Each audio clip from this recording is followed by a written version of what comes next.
Good afternoon, everyone. I don't know if anyone can hear me. I'm just seeing if I can call you up on my screen. Oh, I can see some people coming in. That's brilliant. I'm just seeing if I can get you up on my other screen so that I can see the comments better. Okay. Good afternoon. Nice to see. Gosh, I've got 10 people in already. That's brilliant. Hopefully you can all hear me okay. Welcome. This is my first ever Facebook Live. So just do bear with me. At the moment, I've only got comments on the small screen. So if I miss any of your comments, I do apologise. If you've got any questions or anything though, do post them in the comments, because I do have some other guys from the team with me today who can jump in and answer those and reply to anything you want. Yeah, hiya, nice to see you everyone. So just something really important I need to say straight away, and that is that Sandra has sent me a very important message, and it involves this. Here we go. So she messaged me this morning saying that for those of you who are along today watching this, and for those of you who watch it later and catch up, she's applied a discount code to her website. So if you use this code, and when I saw this code, I just thought it was brilliant, GORE, as written there in capital letters with the hyphen. If you use that, you'll get 10% off her website until midnight on Sunday. And that applies to everything apart from workshops. But if you don't yet have the Locket Lane stencil, or you've been waiting to purchase other stencils, other products, you've used Locket Lane, you might want to go on to Halloween Hollow, then this might be your opportunity so that you can get those with that bit of discount. So there you go, the code GORE for 10% until midnight on Sunday. Oh, it's because I'm awesome. Thanks, Chris. I'm awesome and very nervous as well. But there we go. Okay, so just a bit of an introduction then about what we're doing. Sorry for the camera shake. This has been promoted as an introduction to Locket Lane, and that's really what it is. This is sort of quite basic level introduction aimed at people who are perhaps new to tangling and new to Sandra's stencil concept. Those who want a bit more confidence, and also welcome to everybody who's just here for a bit of a chat as well this afternoon. It is lovely to have so many with me. So if you haven't yet seen this, this is a fabulous stencil set. You can do so much with it. And Locket Lane, the inside of it has a little story that goes with each of these little houses, these quirky houses that we've got, starting with the story behind the locket itself, and then a little story for each of these houses. If you then go on and you look at your Christmas Close or your Halloween Hollow, you'll see that's a theme that follows on. And what you might have noticed as well, if you're in the Sanntangle group, is that this has also ignited the imagination of so many people, and we've got some wonderful storytelling going on. So I hope that this session might ignite some of that imagination and storytelling in some more of you as well. So in terms of the stencils, I am actually going to focus on this design down the bottom here in this session today, and I will walk through that one with you. I felt that this was probably the simplest one to start with for people who were a bit newer to it. But that doesn't mean to say that any of the others are difficult. The instructions are there, and as long as you follow through step by step, following the written instruction, the wording and the pictures, and let me just show you, so those of you who are new to the stencil concept can see what I mean. So here we go, hopefully you can see that. So we have numbered instructions, numbered pictures that go together, and they tell you step by step, and you follow that through and you'll come out with the finished result. Having said that, none of these are difficult. I am starting with what I think is the easier one, just to make sure that, you know, I do kind of give you that starting point and hopefully a bit of confidence to try some of these ones as well. Some of these are a bit bigger. I like the fact that this one fits neatly on a macro, so that, you know, for anyone who does card making, it's brilliant for a card topper. Let me have a quick look here. Right, so I know that some of you might be following along. You might have your pencils and your pens to hand. I know that Viv was yesterday frantically numbering up her stencil.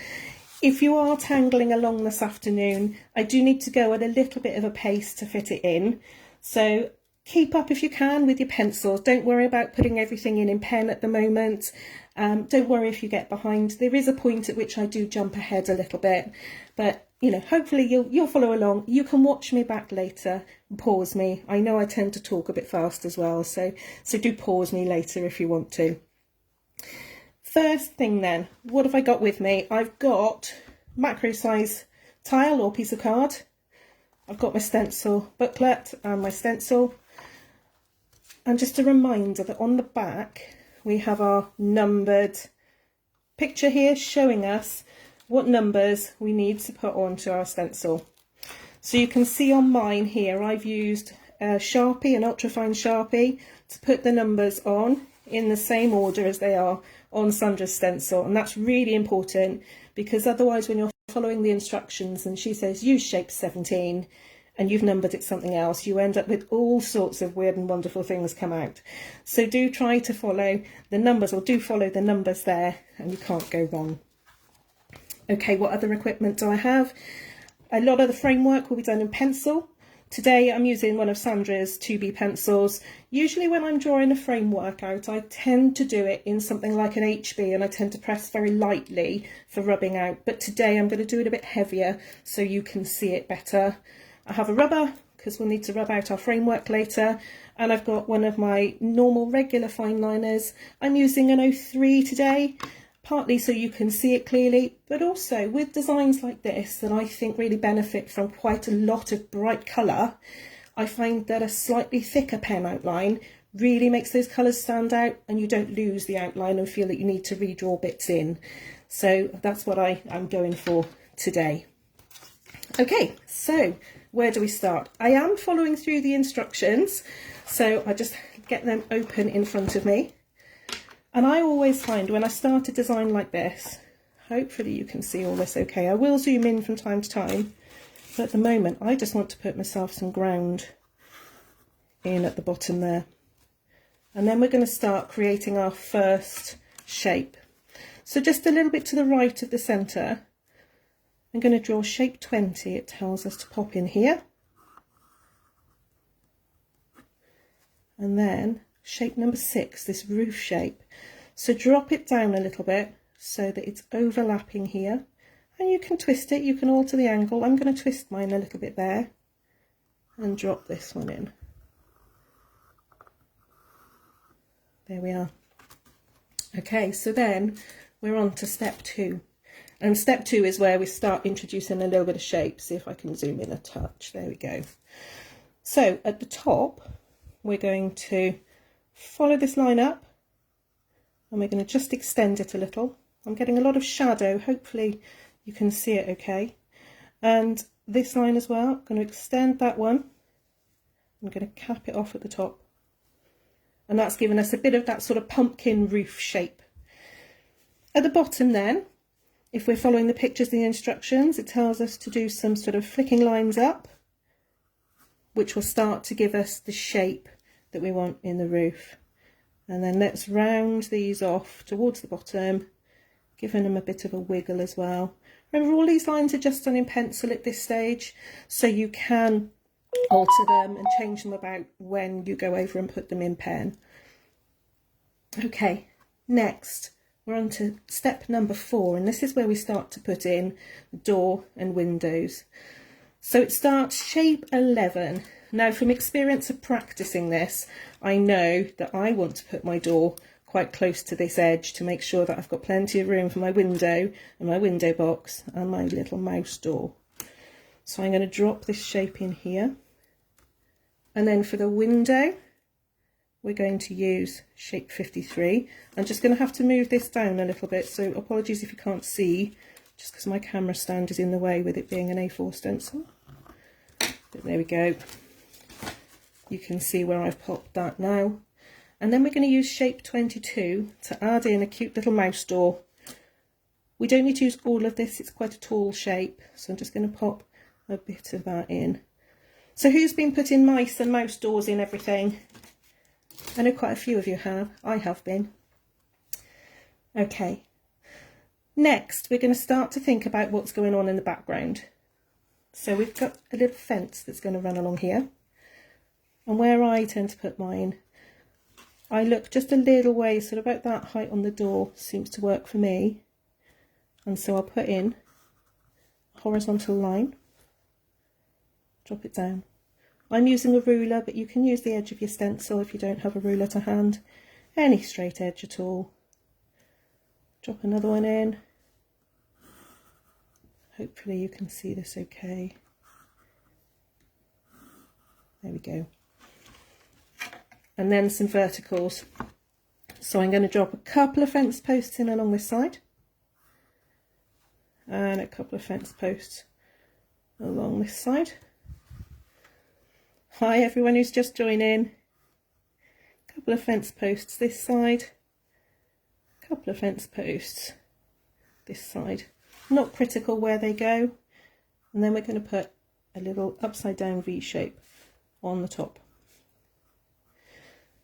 Now, I'm one of those that sometimes I have to really focus on what's in front of things and what's behind.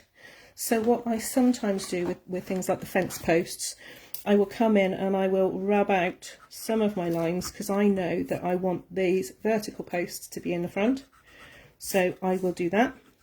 The other thing I do, if I'm working in fainter pencil, is I will just come in and I will make these lines slightly heavier, and that just helps me to remember to put those lines in first so that the other ones go behind. So that's just a little tip, a little trick that I use. We're going to come now to the window. So let me zoom in for you. The window, because we're going to put in a little bit of a window box. Hi Sue. So here we're going to do this freehand, and we're going to put a curve in here. Again, you can amend this when you do it in pen. And pop this little shape in like that. And once we're sort of happy, we're going to draw that one in. We're coming in with our pen now. We've done a lot of the pencil work. So I'm just going to twist this so I've got a better angle. And I'm going to drop this one in with pen to get our window box shape. Okay. Now we're going to start with some little flowers. So step 7 tells us to use shape 18, which you'll see is this very, very small little circle here. In the instructions, it's got 4 flowers, but depending on the size of your window box, depending on how you're feeling, put in as many or as few as you want. I tend to scatter them about a bit.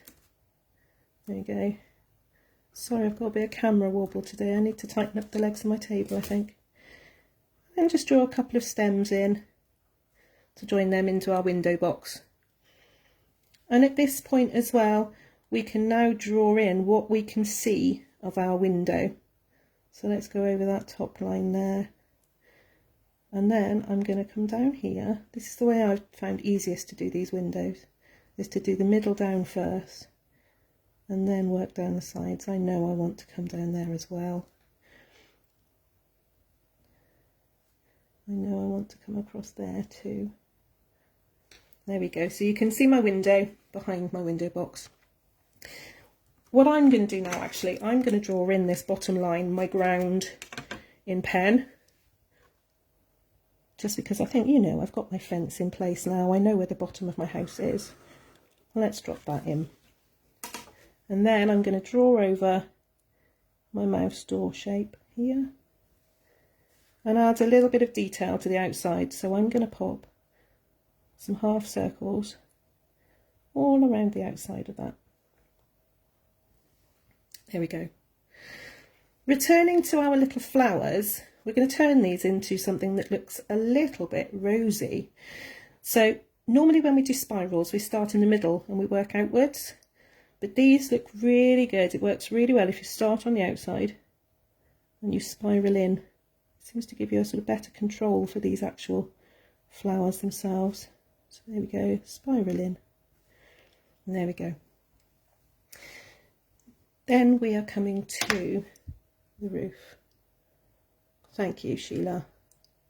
Right, let me just zoom out a bit. This part here you may want to put in with pencil first. I'm going to go straight in with pen. And I was working on this the other night doing some prep, and my 11-year-old came and sat next to me and wanted to copy. And so the way that I described how to do this was I said, start with a piggy tail at the top. So sort of in line, about the height of the top here, we're going to put in curly piggy tail, curl it round again, and then we're going to sweep across the top there and come back on ourselves. Now we're going to imagine where that comes under there, and we're going to extend it round and flip down. And that's given us the shape. I would probably have come out a little bit more there. By all means, as I say, do that in pencil first if you want, but I tend to go straight in with pen. The same with these leaves. If you want to get the position with the leaves, which are number 7 on your stencil, then again pop them in with pencil first. But I'm going to drop a few of these leaf shapes, number 7, in around here. Let's pop one down here. I am copying roughly where they are in the instructions, but everyone's work will look different. And go with the flow of your piece as well, what space you've got, where you want things to go, make it your own. And the more times you do these sort of designs, the more confidence you get to mix things up. Drop a couple more in, and there, and let's pop one up the top here also. Yeah, Chris, working the swirls that other way, that does make them look a bit more even and rose-like, I think. So now what we need to do is just join these to this kind of winding stem here. So just a simple line through. So I'm going to join that one there, and pop that one there. I'm going to pop that one as if it's coming through there. Turn your design if you feel it's easier. I'm going to, adding this one on here if I want that one to come across like that. There we go. Next we're going to come on to what actually is one of my favourite parts, I think, is some flowers. So we're back to pencil for the next bit, and I'm going to use shape 13, which is a good reasonable sized circle. And the instructions show us 5 flowers, so that's what I'm going to go with today. And you can though use, you know, as many, as few as you like, whatever suits your design. So drop in this case about 5. Remember to sort of go under things, so I've got part of this flower hidden by that leaf. Going under and over things really does bring in that dimension and give you that sort of sense of real life about a piece as well. So I'm going to pop this one here with the fence just going over it, and this one right up here. Then I'm going to come back to pen, because we're going to put the centres into the flowers, and the centres are shape, I believe it's 16, let me just check, yes, shape 16. When I say centre, doesn't have to be the centre. In fact, things that are not in the centre make it look more natural. And also you'll notice I'm actually twisting my stencil each time just slightly, so that the orientation of the flowers isn't the same for all of them. Again, just makes it look a bit more natural. There we go. Okay, I'm going to go back to my pencil, and I am going to zoom in a little bit for you. There we go. And this is the bit I love doing these. If you're familiar with Sandra's videos and you've seen her demonstrating, you'll be familiar with how we split up spaces. And this is exactly what we're going to do here. So I'm going to follow the sort of orientation of my central little oval, and I'm going to do top and bottom, top and bottom, top and bottom.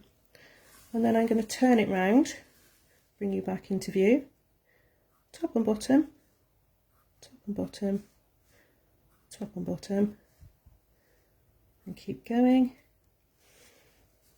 And then we're just going to do the same on that sort of diagonal.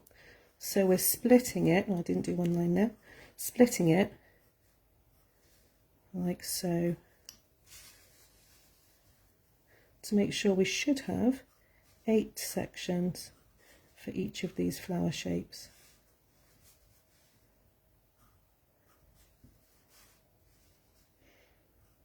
Okay, so back to pen, and let's bring these flowers to life, shall we? So we're going to make little sort of triangles, little flat topped triangles what I do here, I try and make sure that there's a little gap at the bottom. I just think it makes the petals look quite effective. So rather than coming in straight on where this line joins, I come in a tiny, tiny bit. I go up and round and down again. So when I put the one next to it, can you see how I've got a little gap? Little gap and around. And so I'm going to keep working my way around those. Okay, and I'm going to do this for all of the flowers. So it will take me a moment. So chat amongst yourselves if you like. What I will do towards the end, once I've finished actually walking through this design, I've got some ideas that you can use to start to mix it up and start to make it your own. From some very simple changes to this basic design to how you can start to build some fantastic storytelling designs. There we go, a couple more to do. Now if Leslie was here, I'd have a cup of tea by now, wouldn't I? There we go. Now remember foreground and background, so I've tucked this one behind that leaf, but I want this petal to come over in front of my little house. Here we go. Nearly there. You can see I've got the wobbles a bit today. That doesn't matter, wobbles make flowers look natural, don't they? Last flower.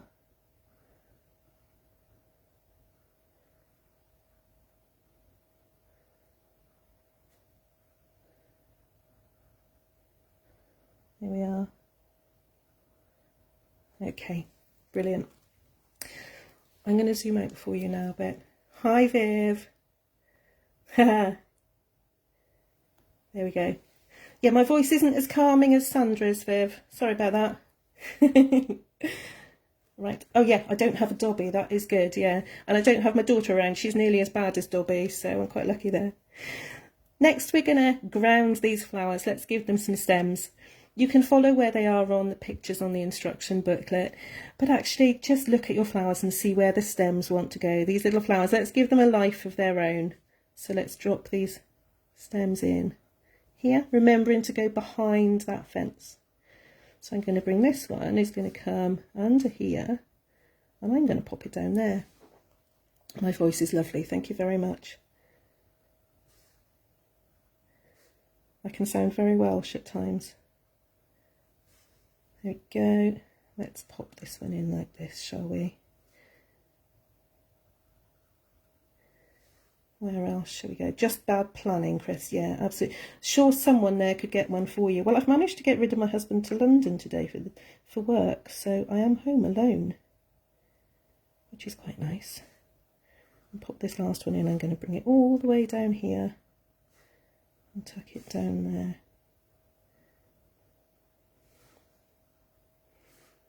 There we go.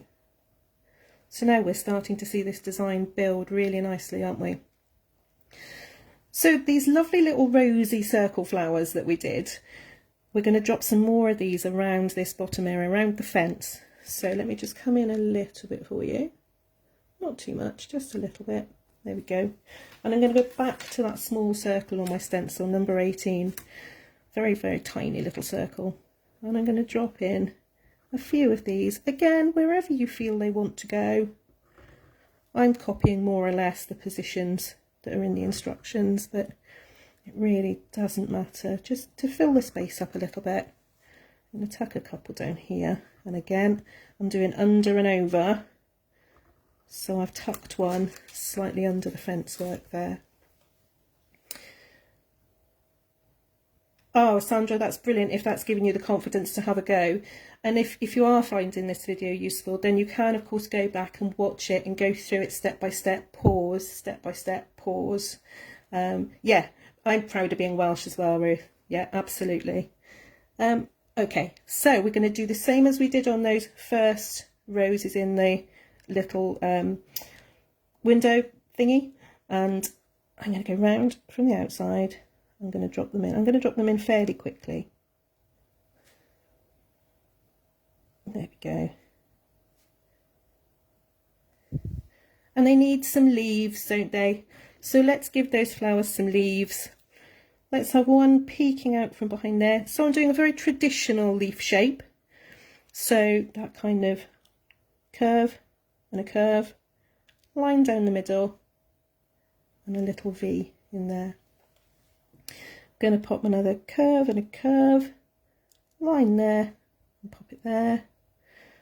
I feel that it wants one there, and a line there. Here I'm going to pop one here. I'm just looking at what space I've got and trying to tuck some in and around. One there, and I'm just going to put the top of one there. Okay, so we've got those in. Let's have a look. We're now up to step 15, and what we need to do, I think, is add just a couple of leaves to this window box. So the same little small leaves, and drop them in there. There we are. Step 16 says draw everything in with pen and then rub everything out, rub all your pencil out. So what I've gone and done actually is I've gone and done one, the same as what I've just shown you, but I've drawn it all in pen now at this point. The only things I've added a little tiny bit of pen at the top there to make it look like that stem's been sort of cut off. Got a bit of a line down there. So those are the only things that I have added at this point. So now we're going to start to do some embellishment and add a few more bits and pieces. Viv, you're distracting me now with comments as well. Okay, so we're going to add now a little leafy, sort of very small little bit of foliage down the bottom. So let me zoom in again for you. This is a very, very useful little tangle. I use it quite a lot in and around things. So I'm just going to come in with I'm just going to put a line like that wherever you think your foliage wants to go. And it's just going to have a very little sort of droplet shape on the top. Now don't worry too much about where these go. Just from practice with using this stencil, I've worked out that you can manage to get plenty of these little droplet leaves in, even putting some in there if you want to, so that you're not going over lines you've already drawn. But if you find that these do want to bump into lines you've already drawn, you could colour them in black, and then that means you can put them anywhere and you don't need to worry about things you've already popped in. So I'm going to pop another one of these, maybe coming off here, just up here, and drop just a couple more leaves in there. And then I'm going to have a bit of one just peeking out of the top up here as well. There we go. Okay.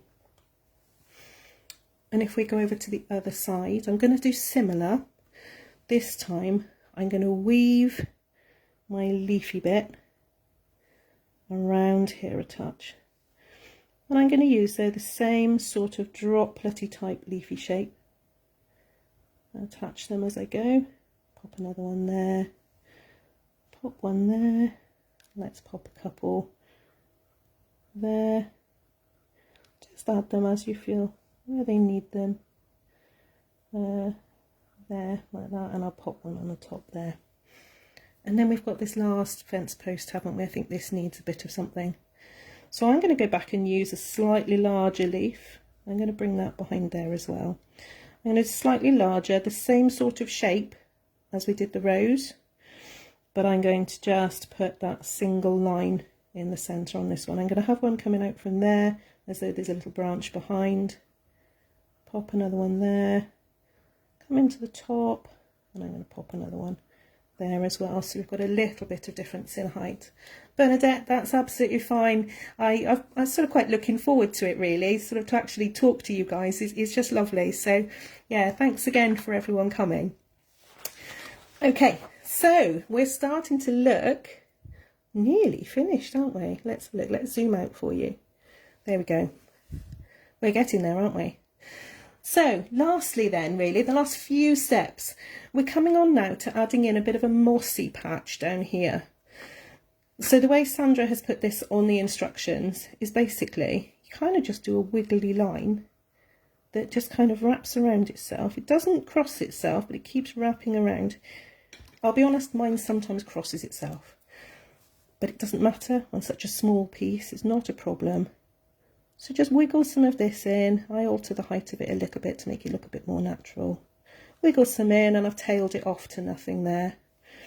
And there you go, you've got a bit of a mossy patch. I'm distracting you from hoovering, Viv. Yeah, I need to do that as well. I'm supposed to be working, really. I've had to take a long lunch break. Well worth it, though. Okay, so I've done the mossy bit. Then we're going to have, let's have a look. We need to have something going up around this side of the door, don't we? So let me just come in a little bit for you. There we are. So I'm going to do a line with a bobble. Line with a bobble. Keep adding a couple of lines with bobbles. I'm sort of curving around the door, but I'm not worrying too much about where it's going. Just there, I might put in another bobbly bit there. There we go. Okay. Next, I'm just going to pop in now the panels on the door. Again, I sort of were trying to work out the best way to teach this by talking it through with my daughter, my 11-year-old, because normally this is the sort of thing I'd be getting the ruler out, but actually I work out roughly where my middle is, and I was coming down, down, I'm just going for it, and I was stopping roughly in the middle. Turn it round, down and down, making sure I'm leaving that gap, down, down, spinning it round, and then join this right to the bottom. There you go. And then it's easy to just join those frame pieces around like so. I'm going to add in a bit of a door handle there on this one. Okay. Now what we're going to do is add in, the instructions have got sort of a little couple of swirls under the roof and a bit of a light. Depending on where you've put your roof and how you've drawn it, depends on how much room you will have for the swirls. So just have a look at your piece. If you don't think it'll fit on yours, don't worry, you can leave them off. Of course, it's your piece of work. So I'm going to put in a swirl here and a line down. And then I've got a little light that's just peeping behind there. And then on the other side, I've got room on mine to pop another swirl there and just a little swirl there to finish that side off. Just coming back to this roof, I'm just going to tidy up that bottom there by adding in a little bit of a line and then give it some shape and dimension. I make it look easy. Oh, thank you. It is easy. I'm just following the steps that are in the booklet and the pictures. And of course, if this video might help you, watch it back again. So some flicks, flicks.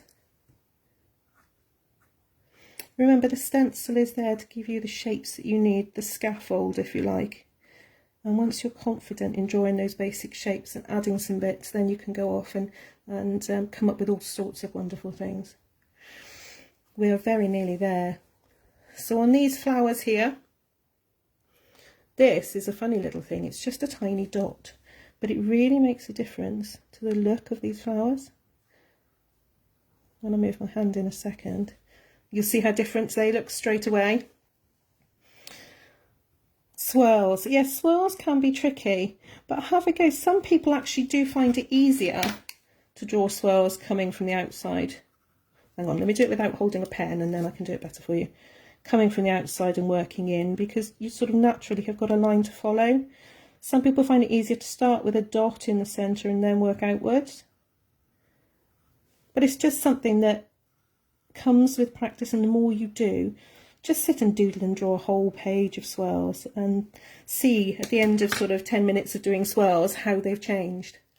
But try that way, try from outside in, that might help. It does for some people. Okay, so let me finish just popping these dots in here. Where are we? Pop some here. Here we go. Doesn't that make a difference to those? It gives them sort of just a bit more sort of dimension and life, really, doesn't it? There we go. Sorry for the camera shake.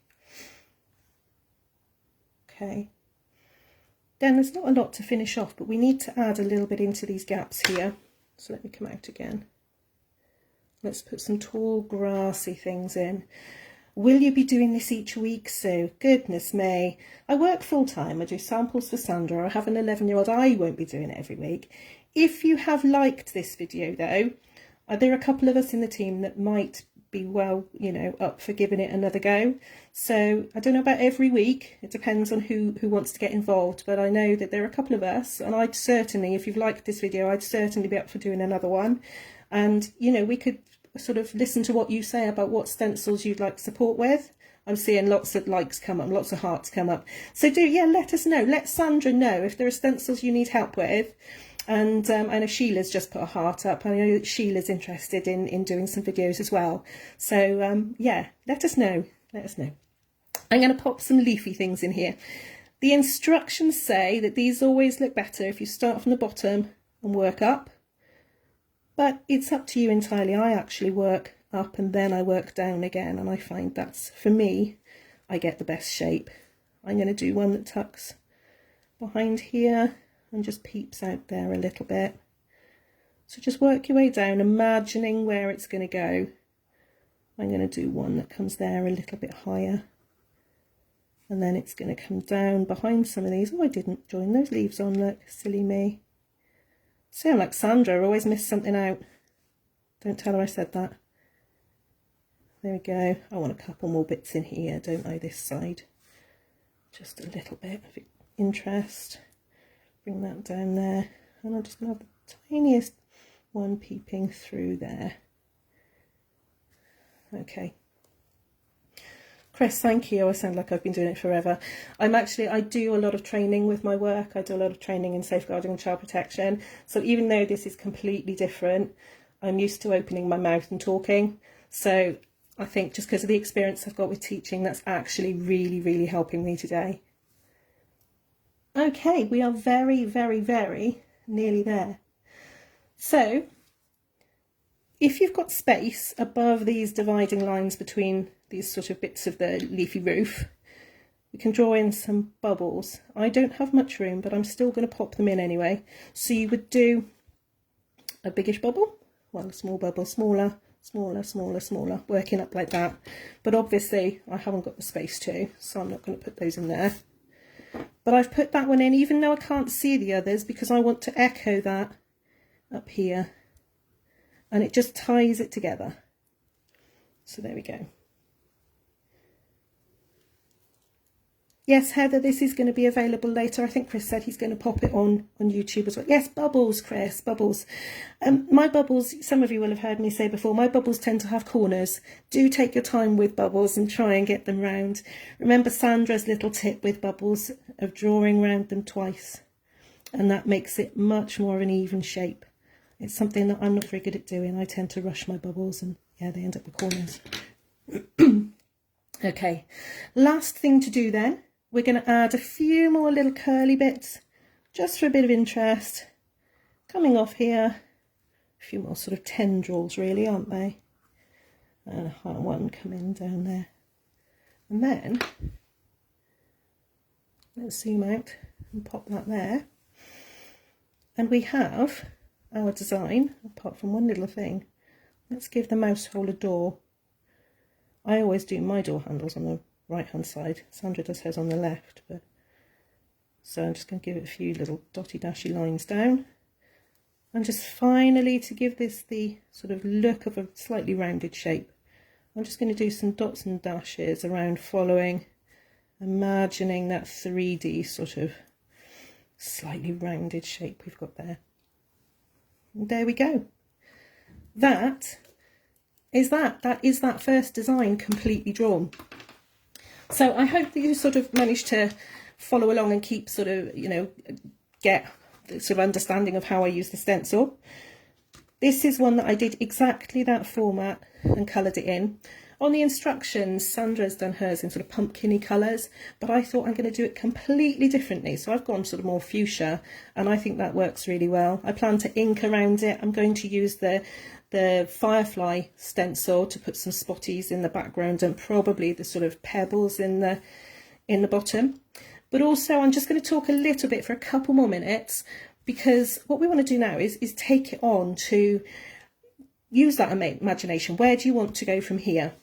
And my first suggestion, if you want to just change things up on a very simple level, have a look at those leaves. So these leaves we've got here, this basic shape, what else can we do with them? So we could add some interest and change those leaves, and that would give you a different look straight away. Same with the flowers. These flowers, same shape, same stencil shape number. Just a little cap those leaves off, a few dots in the centre. One that's a bit more like a daisy, just by adding points. One here that's a bit more tooth shaped with some little flicks. And this one's got little bobbles and some darkness added in the centre. There we go. Then if you want to take it on a step further, again, I've stuck to exactly the same format. So I've got the same basic shape house. I've given it a twirl on the top.